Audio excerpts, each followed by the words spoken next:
বাংলাদেশের ক্রিকেটে ইমরুল কায়েসের মতো প্রতিভাবান এবং একই সঙ্গে দুর্ভাগা ক্রিকেটার খুব কমই আছেন। প্রতিবারই নিজের সামর্থ্যের সর্বোচ্চ প্রমাণ করেই তাকে জাতীয় দলে আসতে হয়েছে।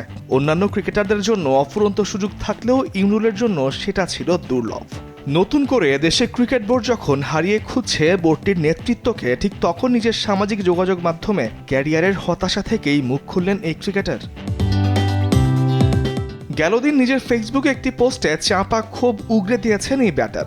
জানিয়েছেন বোর্ডের দুঃসময়ে কিছু বোর্ড কর্মকর্তারা মুখোশ পাল্টে মিথ্যা আশ্বাস দিয়ে যাচ্ছেন। তিনি আরও লেখেন, ক্রিকেটারদের ক্যারিয়ার ধ্বংস হয়েছে সেই সব কর্মকর্তাদের পছন্দের তালিকায় না থাকার কারণে। গেলদিন বোর্ডে কথা বলেছেন দুই সাবেক অধিনায়ক হাবিবুল বাশার সুমন ও মিনহাজুল আবেদিন নান্নু। খুব স্বাভাবিকভাবেই আঁচ করা যায় যে এই দুই বোর্ড কর্তার দিকেই ইমরুল ইঙ্গিত করেছেন, যেটা হয়তো বুঝতে কারো ক্রিকেট বোদ্ধা হবার প্রয়োজন নেই।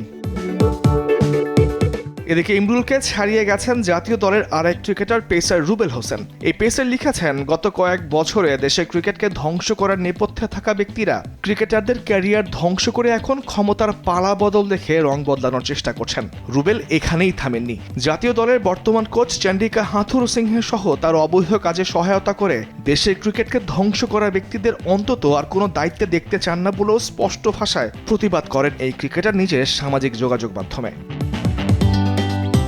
রুবেলের এই স্ট্যাটাসের পর জাতীয় দলের সাবেক অধিনায়ক সোহানুর রহমান সোহান লিখেছেন, অনেক কিছুই বলতে চান তবে পারছেন না বলতে, তবে কতক্ষণ নিজেকে নিয়ন্ত্রণে রাখতে পারবেন সেটাও হয়তো অজানা। এখনও ক্রিকেটে অনেকটা দেয়া বাকি এই উইকেটরক্ষক ব্যাটারের। তামিমুর রহমান, স্পোর্টস ডেস্ক, দেশ টিভি।